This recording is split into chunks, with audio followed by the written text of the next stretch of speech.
사람은 누구나 다 넘어질 수가 있습니다. 그런데 넘어지는 것보다 더 어려운 일은 다시 일어나는 일입니다. 아이들은 잘 넘어져도 곧장 잘 일어납니다. 하지만 어른이 되면 그렇지 않습니다. 특히 몸보다 마음이 넘어지는 일은 더 오래 갑니다. 몸의 상처는 지나가도 마음에는 생각과 부끄러움과 자책이 오래 남기 때문입니다. 살다 보면은 큰일이 아니어도 괜히 마음이 무너지는 날이 있습니다. 그런데 더 힘든 것은 넘어졌다라는 사실보다는 그 뒤에 따라오는 왜 또 이랬을까? 나는 왜 이 모양일까? 하는 내 마음의 소리가 더 힘이 듭니다. 우리는 남에게는 위로는 잘 하면서도 정작 자기 자신에게는 지나치게 엄격할 때가 있습니다. 신앙생활도 그렇습니다. 믿음의 길을 걸어가다가도 넘어질 때가 있습니다. 마음이 약해지기도 하고 두려움에 밀릴 때도 있고 말과 행동이 다르게 나올 때도 있습니다. 주님을 사랑하고 있지만은 그 사랑답지 못한 모습이 나올 때도 많습니다. 예배드리고 기도하고 있지만은 마음이 자꾸 뒤로 물러갈 때 주님, 제가 주님 사랑하지 않는 것도 아닌데 내가 왜 이렇게 약해질까요? 내가 왜 이렇게 작아질까요? 라는 그런 마음이 들기도 합니다. 그래서 주님을 사랑하는 사람일수록 실패 앞에서는 더 죄송하고 더 부끄러워서 오히려 고개를 들기 어려울 때가 있습니다. 오늘 본문에 나오는 베드로가 바로 그렇습니다. 베드로는 제자들 가운데서 가장 앞장서 있었던 사람이었습니다. 주님을 향한 사랑도 가장 뜨거운 사람 중에 한 사람이었습니다. 그러나 여러분, 사람이 뜨겁다고 해서 넘어지지 않는 것이 아니에요. 베드로는 끝까지 따르겠다고 말했지만은 주님 붙잡히시던 그날 밤에 3번이나 예수님을 부인했습니다. 그리고 닭 울음소리가 들리던 그 순간 그의 마음도 함께 무너졌을 것입니다. 지난 고난주간에 우리가 함께 살펴보았듯이 베드로는 주님을 정말 사랑했습니다. 하지만 끝까지 따르지를 못했습니다. 무엇보다 자기 자신에 대한 기대가 무너졌습니다. 사람은요, 남에게 실망할 때보다 자기 자신에게 실망할 때 더 힘들어합니다. 그런데 오늘 본문의 말씀은 참으로 놀랍습니다. 부활하신 예수님께서 바로 그런 베드로를 다시 찾아오시는 장면입니다. 주님께서는 그의 실패를 다 알고 계셨지만은 외면하지 않으셨습니다. 더 반성해라 하고 그냥 두시지도 않았습니다. 다른 사람에게 내 일을 맡기지도 않으셨습니다. 주님께서는 상처난 그 자리에 다시 찾아오셔서 그에게 말을 걸어주셨습니다. 여러분, 오늘 이 본문의 말씀이 우리에게 큰 위로가 되는 이유가 있습니다. 바로 우리도 베드로와 같을 때가 많기 때문에 그렇습니다. 믿음이 없어서가 아니라 약해서, 사랑이 없어서가 아니라 두려워서, 주님을 모르는 것이 아니라 순간적으로 흔들려서 무너질 때가 있습니다. 그럴 때 우리는 쉽게 나는 한번 틀어졌으니 이제 그냥 뒤에서 조용히 가만히 있자. 교회 일은 일 잘하는 사람이 하면 되지 뭐, 이렇게들 생각해 버립니다. 그러나 여러분, 오늘 말씀은 이런 우리의 생각을 완전히 뒤집어 버립니다.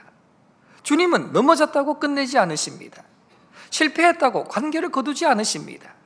무너졌다고 사명을 취소하지도 않으셨습니다.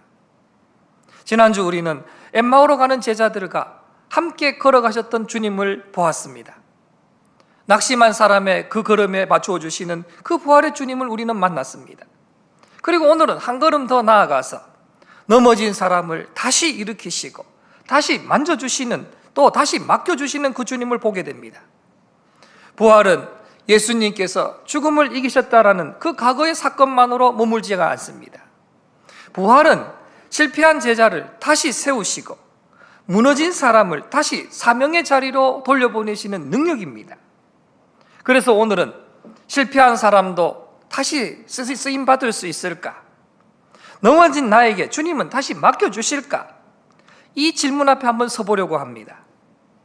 우리는요, 실패를 마침표처럼 여기지만은 부활의 주님은 그 자리를 쉼표로 바꾸어 주셨습니다. 오늘 말씀을 통해서 우리 모두가 실패보다 더 크신 주님의 은혜를 다시 만나시게 되기를 주님의 이름으로 축원합니다. 첫 번째로 주님은 실패한 자를 외면하지 않으십니다.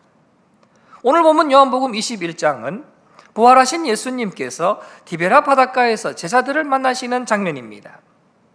예루살렘의 그 소란도 십자가의 긴장도 다 지나간 뒤 조용하고 묵직한 분위기 속에 베드로가 서 있습니다. 베드로는 다시 고기 잡으러 가 있었습니다. 그것은 단지 자신의 일상으로 돌아간 것이 아니라 마음이 무너진 사람이 익숙한 자리로 숨어드는 모습처럼 보입니다. 주님을 사랑했지만 끝까지 따르지 못했고 이제 무엇을 해야 될지 몰라서 예전의 자리로 돌아가고 있는 것입니다. 우리도 그럴 때가 있습니다. 크게 넘어진 뒤에는 새로운 결단보다는 숨는 것이 더 편할 때가 있습니다. 실패한 사람은요, 대개가 다 조용히 물러납니다.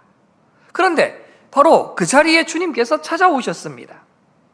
베드로가 먼저 달려간 것이 아니라 부활하신 주님께서 그 주저앉은 자리까지 친히 찾아와 주셨습니다. 이것이 바로 오늘 본문이 저와 여러분에게 주시는 첫 번째 은혜입니다. 밤새도록 고기를 잡았지만 아무것도 얻지 못한 제자들에게 예수님께서는 아침에 찾아오셔서 말씀하십니다. 여기서 우리가 놓치지 말아야 될 장면들이 있습니다. 무엇일까요? 바로 예수님께서 숯불을 피워놓으셨다라는 사실입니다.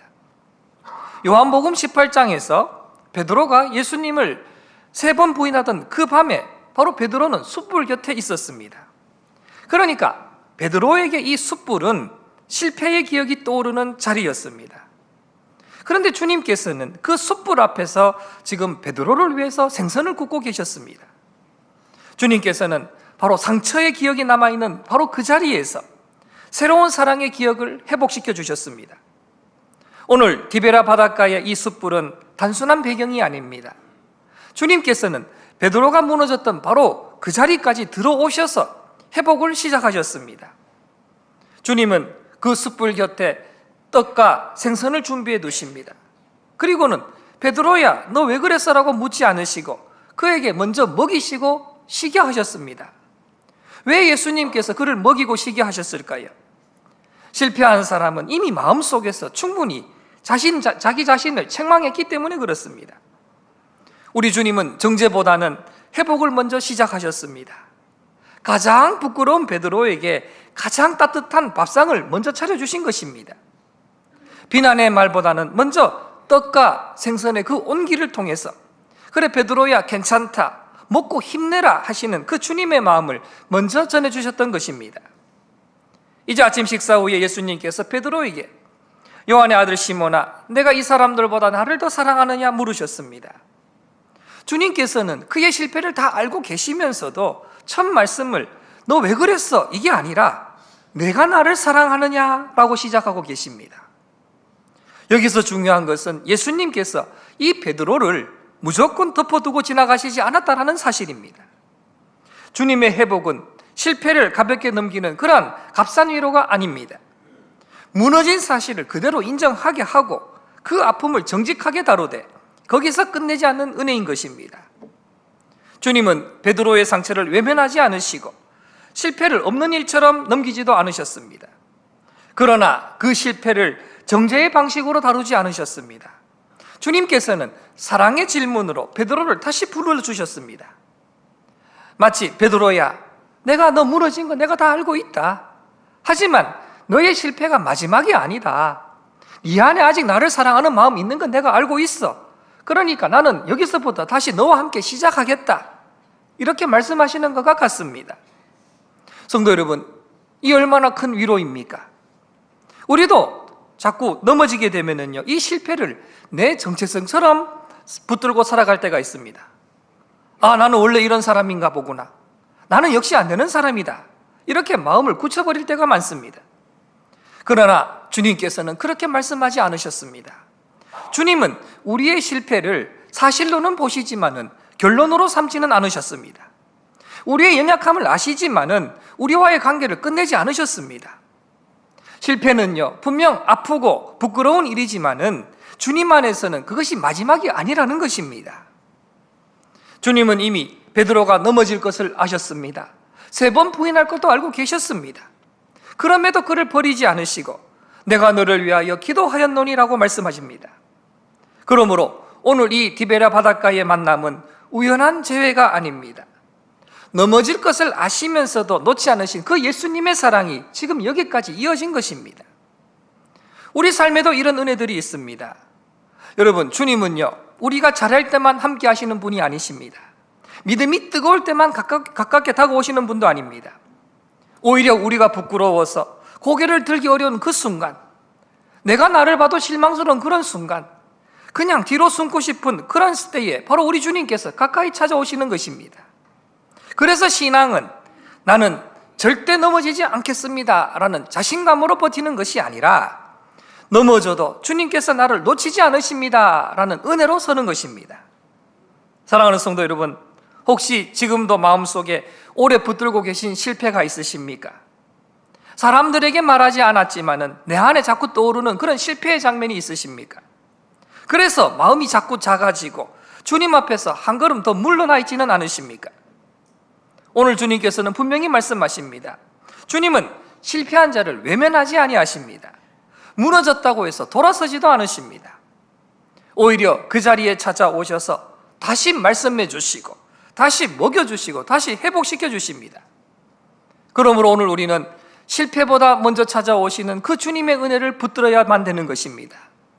내 부끄러움보다 주님의 사랑이 더 크고 내 연약함보다 주님의 붙드심이 더 크며 내 무너짐보다 주님의 회복이 더 깊다는 사실을 꼭 붙드시기를 바랍니다.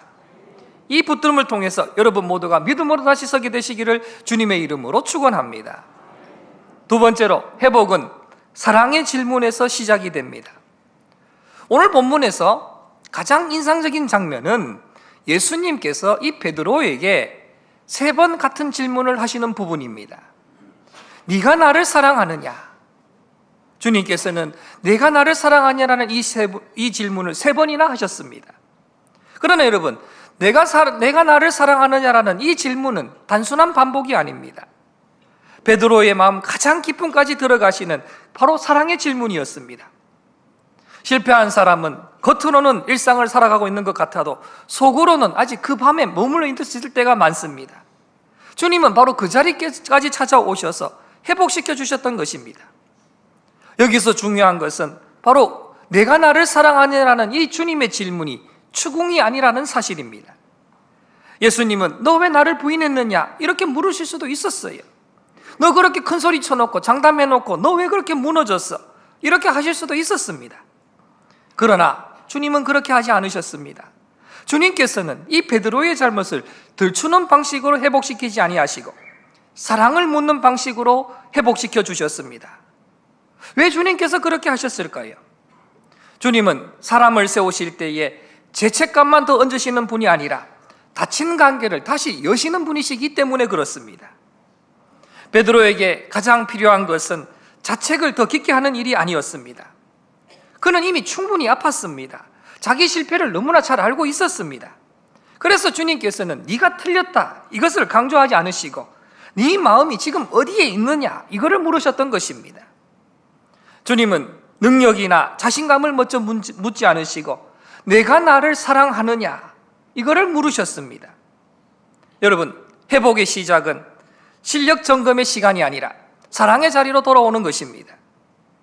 그렇다면 네가 나를 사랑하느냐라는 이 질문을 받은 베드로의 마음이 얼마나 불편했는지 우리는 짐작하고 있습니다. 첫 번째 질문이 들었을 때는 아마 베드로도 깜짝 놀랐을 것입니다. 두 번째 질문이 이어졌을 때는 그 마음이 더 깊이 흔들렸을 것입니다. 그리고 세 번째 질문 앞에서는 오늘 성경에서 말씀하고 있듯이 그가 근심하였습니다. 왜 그렇게 했습니까? 세 번의 질문이 베드로로 하여금 3번 주님을 부인했던 그 밤을 떠올리게 했기 때문입니다. 그러나 중요한 것은 예수님께서 그 기억을 다시 들추어서 정죄하시려는 것이 아니라 무너진 바로 그 자리까지 회복시키려시는 그 마음으로 베드로에게 3번 물으셨다라는 사실입니다. 성도 여러분, 우리 주님은 사람을 대충 회복시키지 않으십니다. 베드로가 3번 무너졌다면 주님께서는 3번 사랑을 확인하시면서 그 자리까지 다시 세우셨습니다. 주님은 상처난 자리를 무시하지 않으시고 그 자리까지 들어오셔서 사랑으로 회복하십니다. 여러분, 이것이 바로 참된 회복입니다. 그리고 오늘 말씀에서 무엇보다도 중요한 것은 베드로의 대답도 중요합니다. 베드로는 3번 모두 다 주님, 내가 주님을 사랑하는 줄 주님께서 아시나이다라고 대답하고 있습니다. 예전처럼 큰 소리 치면서 장담하지 않습니다. 오히려 주님의 아심에 자신을 맡기고 있습니다. 많이 부서지고 많이 낮아진 뒤에 드리는 고백은 초라한 고백이 아니라 바로 회복된 사람의 진실된 고백이었던 것입니다. 우리도 신앙생활 하다 보면은 처음에는 주님, 제가 하겠습니다. 주님, 저는 절대 무너지지 않겠습니다. 이렇게 큰 소리 칠 때가 있습니다. 그런데 시간이 지나고 나면 또 인생을 겪고 자기의 연약함과 또 여러 가지 경험을 하게 되면 조금 달라지게 됩니다. 함부로 장담하지 않습니다. 대신에 더 진실해지고 더 낮아지고 주님의 은혜를 더 의지하게 되는 것입니다. 예전에 베드로라면 주님, 내가 주님 사랑하는 것 하늘이 알고 땅이 압니다. 아마 이렇게 소리쳤을지도 모릅니다. 그러나 이제 베드로는 변화되었습니다. 베드로는 주님이 아십니다. 주님이 아십니다라고 말하고 있습니다. 내 의지나 열정은 믿을 게 되지 못하지만은 나를 포기하지 않으시는 그 주님의 시선만큼은 믿겠다라는 고백이 바로 주님은 아십니다라는 고백입니다. 내 사랑의 크기보다 주님의 아심의 크기가 더 크다는 것을 깨달았던 것이지요. 여러분, 회복은 늘 이런 방식으로 시작이 됩니다. 내가 다시 잘해야지가 문제가 아닙니다. 주님, 여전히 제가 주님 사랑합니다. 아니, 주님께서 아십니다라는 자리로 돌아오는 것입니다. 이것이 바로 먼저입니다. 우리의 신앙이 메마를 때도 그렇습니다. 봉사가 힘들었을 때도, 예배가 무거워질 때도, 관계가 지쳤을 때도 가장 먼저 점검해야 될 것은 그 모양이 아니라 바로 우리 마음의 방향인 것입니다. 주님을 향한 사랑이 식어버리면요, 모든 것이 의무가 되고 부담이 되어버립니다. 반대로 이 사랑이 회복되면은 같은 자리도 다시 은혜의 자리로 변하는 것입니다. 그래서 주님께서는 베드로에게 일을 먼저 맡기시기 전에 먼저 사랑의 자리로 그를 데리고 오셨던 것입니다. 오늘의 이 말씀은 우리에게도 동일하게 적용되는 부분입니다. 우리는요, 자꾸 살아가면서 결과를 가지고 우리 자신을 평가하려고 합니다. 그러나 주님께서는 우리의 실수와 연약함 속에서도 여전히 주님을 향한 마음을 보고 계십니다. 그래서 여러분, 지금 우리의 마음 상태가 완벽하지 않아도 괜찮아요. 부족한 점이 있어도 괜찮습니다. 중요한 것은 바로 주님 앞에 다시 서는 거예요. 그리고는 주님, 제 사랑이 부족하지만 주님께서 아십니다라고 고백하는 것입니다. 사랑하는 성도 여러분, 혹시 지금 주님 앞에서 여러분의 마음이 작아져 있지는 않으십니까? 내가 다시 무슨 이런 생각이 드십니까? 그렇다면 오늘 주님의 질문을 들으시기를 바랍니다. 네가 나를 사랑하느냐? 네가 나를 사랑하느냐는 이 질문은 여러분에게 부담을 더하려는 질문이 아니라 바로 주님께서 우리를 다시 살리시는 질문임을 기억하시기를 바랍니다. 네가 나를 사랑하느냐? 이 질문은 정죄의 질문이 아니라 회복의 질문입니다. 무너진 마음을 다시 일으키는 사랑의 질문입니다. 우리는 이 질문 앞에서 조용히 대답할 수 있기를 바랍니다. 주님, 제가 부족하지만 주님 사랑합니다. 아니, 주님께서 아십니다. 이렇게 고백하는 여러분 되시기를 바랍니다. 이 고백 위에 우리의 회복이 다시 시작되게 하시고 메마른 자리에도 은혜의 물이 흐르게 하시며 사랑을 잊지 않는 신앙으로 다시 서는 우리 성도들 되시기를 주님의 이름으로 축원합니다. 마지막으로 회복된 사람에게 주님께서는 다시 맡기십니다. 오늘 본문의 말씀이 더 놀라운 이유는 예수님께서 이 실패한 베드로의 사랑을 확인하신 뒤에 여기서 멈추지 않았다라는 점이 있습니다. 3번 네가 나를 사랑하느냐라고 물으신 후에 주님은 매번 이어서 내 어린 양을 먹이라, 내 양을 치라, 내 양을 먹이라 말씀하셨습니다. 여러분, 이것은 아주 중요한 말씀입니다. 주님의 회복은 단순하게 위로에서 끝나지 않고 다시 세워서 다시 맡기는 데까지 나아가는 것입니다. 우리는 회복을 말할 때에 상처가 덜 아플 때쯤 그렇게 생각할 때가 있습니다. 그러나 성경의 회복은 관계만이 아니라 삶의 방향까지 다시 세워가지는 것입니다. 주님은 베드로를 위로받는 사람으로만 두지 않으시고 다시 사명을 감당할 수 있는 사람으로 세우셨습니다. 이것이 바로 부활의 은혜입니다. 예수님께서 베드로에게 맡기신 것은 내 양입니다. 주님은 베드로에게 일을 맡기신 것이 아니라 사람을 맡기셨고, 그 양은 베드로의 양이 아니라 바로 주님의 양이었습니다. 그러므로 교회도 사람도 사명도 다 주님의 것입니다. 이것이 바로 우리에게 위로가 되는 이유입니다. 주님은요, 우리에게 네가 다 책임져 이렇게 하시는 것이 아니라 내 양을 먹이라고 하셨습니다. 그래서 위로가 되는 것입니다. 주님이 주인이시기에 우리는 맡은 자리에서 그냥 충성만 하면 되는 것입니다. 내가 완벽해서 맡겨진 것이 아니라 주님께서 책임지시는 양이기에 그냥 우리에게 맡겨주신 것입니다. 여러분, 우리는 여기서 아주 중요한 신앙의 원리를 발견하게 됩니다. 무엇일까요? 사랑이 회복되면 사명이 회복됩니다. 주님과의 관계가 다시 살아나면 맡겨진 자리도 다시 의미를 찾게 되는 것입니다. 반대로 사랑이 식으면 사명은 금방 의무가 되어버립니다. 그래서 예수님은 먼저 일을 시키지 아니하시고 사랑의 질문으로 베드로의 마음부터 회복시키셨던 것입니다. 그리고 이 맡기심은 베드로에 대한 그런 주님의 깊은 신뢰를 보여주는 모습이기도 합니다. 여러분, 한번 생각해 보세요. 가장 아픈 순간에 무너졌던 사람이 바로 베드로였습니다. 그리고 주님을 모른다고 3번이나 부인했던 사람이 베드로였습니다. 그런데 부활하신 예수님께서는 그런 베드로에게 다시 친히 찾아가셔서 그에게 양을 맡기고 계십니다. 보통 사람 같으면 어떻습니까? 실패한 사람을 보면은, 그래, 지난번에 한번 실패했으니까 이번에 한번 좀 지켜보자, 한동안은 저 뒤에서 반성하게 하자, 이렇게 할 수도 있었을 것입니다. 그러나 주님께서는 그러지 않으셨습니다. 물론 베드로가 이전과 똑같은 방식으로 나선 것은 아닙니다. 그는 더 낮아졌고 더 부드러워졌고 주님의 은혜를 더 알게 되었습니다. 바로 그런 베드로를 주님께서 다시 세우셨습니다. 실패를 모르는 사람이 아니라 실패를 지나서 은혜를 아는 사람으로 세우셨습니다. 이 대목에서 우리는 큰 소망을 보게 됩니다. 무엇일까요? 바로 하나님은 완벽한 사람만 사용하시는 분이 아니라는 사실입니다. 오히려 깨어진 사람, 넘어졌다가 다시 일어나는 사람을 통해 일하실 때가 많습니다. 자기 상처를 아는 사람은요, 은혜를 알고 그 사랑을 알고 자기 자신을 알기에 다른 사람의 눈물도 함부로 대하지를 않습니다. 그래서 회복된 사람은 이전보다 더 부드럽게, 더 겸손하게 사람을 품을 수가 있습니다. 교회도 그렇고 가정도 그렇습니다. 자기 연약함과 용서함을 받은 그 은혜를 아는 사람이 다른 사람을 더 따뜻하게 맞이할 수가 있습니다. 은혜로 서 있다는 것을 아는 공동체는 결국에는 사람을 살리는 공동체가 됩니다. 그러므로 회복된 사람은 자기만 편해지는 것으로 끝나지 않고 다시 누군가를 살리는 통로가 되어야 되는 것입니다. 그런데 여러분, 이것은 꼭 직분이나 공식적인 사역만을 말하는 것이 아닙니다. 어떤 분에게는요, 지친 가족 한 사람을 품는 일이, 또 어떤 분에게는 교회 안에서 조용히 기도하는 일이, 또 어떤 분에게는 다음 세대 한 아이를 돌보는 일이 바로 주님이 맡기신 자리일 수가 있습니다. 사명은 꼭 크고 화려한 것이 아닙니다. 거창한 사역이 아니어도 좋습니다. 사춘기 자녀의 이유 없는 반항을 주님의 마음으로 묵묵히 받아내고 있다 그러면 그것은 바로 주님의 양을 먹이고 있는 것과 같습니다.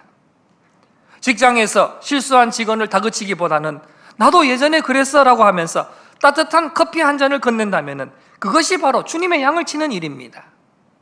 내 마음도 힘들지만은 나보다 더 아픈 이들을 위해서 조용히 기도의 자리를 지키는 것, 그것이 바로 오늘 우리에게 맡기신 사명입니다. 사랑하는 성도 여러분, 내가 다시 무엇을 할 수 있을까? 아마 이런 생각이 들 수도 있을 것입니다. 그러나 오늘 본문은 예전처럼 하라, 이게 아니라 은혜를 입은 사람으로서 다시 서라라고 말씀하고 계십니다.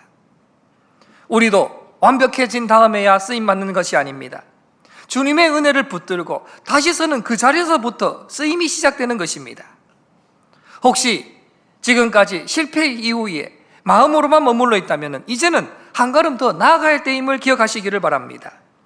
다시 기도해야 될 사람이 있고, 다시 품어야 될 사람이 있고, 다시 돌아가야 할 자리가 있을 수가 있습니다.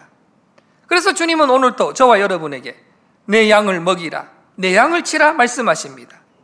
이것은 우리에게 부담을 더하려는 말씀이 아니라 회복된 사람에게 주시는 우리 주님의 존귀한 초대인 것입니다. 이것은 여전히 주님께서 나를 신뢰한다, 또 너를 통해서 여전히 일하고 싶다, 나는 여전히 너에게 맡기고 싶다라는 바로 우리 주님의 마음인 것입니다. 이 은혜를 받아 우리도 맡겨진 삶의 자리에서 사랑으로 사람을 살리고 가정을 세우고 또 교회를 든든히 하면서 다음 세대를 품는 우리 성도들 되시기를 주님의 이름으로 축원합니다. 오늘 우리는 베드로를 다시 오신 부활하신 주님의 모습을 보았습니다. 주님은 실패한 자를 외면하지 않으시고 정죄보다는 사랑의 질문으로 다가오셨습니다. 그리고 그 회복 위에 다시 사명을 맡겨주셨습니다. 여러분, 이것이 바로 오늘 저와 여러분에게 주시는 복음입니다. 넘어졌다고 끝난 것이 아니라, 실패했다고 취소된 것이 아니라 주님 안에서 다시 시작이 가능하다라는 것입니다.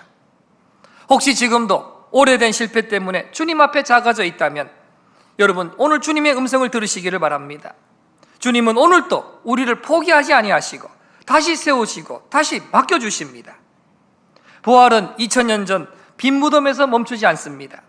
부활은 오늘 나의 실패의 현장으로 찾아오셔서 다시 사명의 자리로 일으키시는 주님의 능력인 것입니다. 이번 한 주간도 넘어져 있는 나를 일으켜서 내 양을 먹이라 하시는 그 귀한 우리 주님의 초대에 다시 한번 응답하며 살아가는 복된 성도들 되시기를 바랍니다. 그러므로 실패보다 크신 그 주님의 은혜를 붙들고 다시 주님 앞에 서며 다시 맡겨진 삶의 자리로 걸어가는 우리 효자의 성도들 되시기를 주님의 이름으로 축원합니다.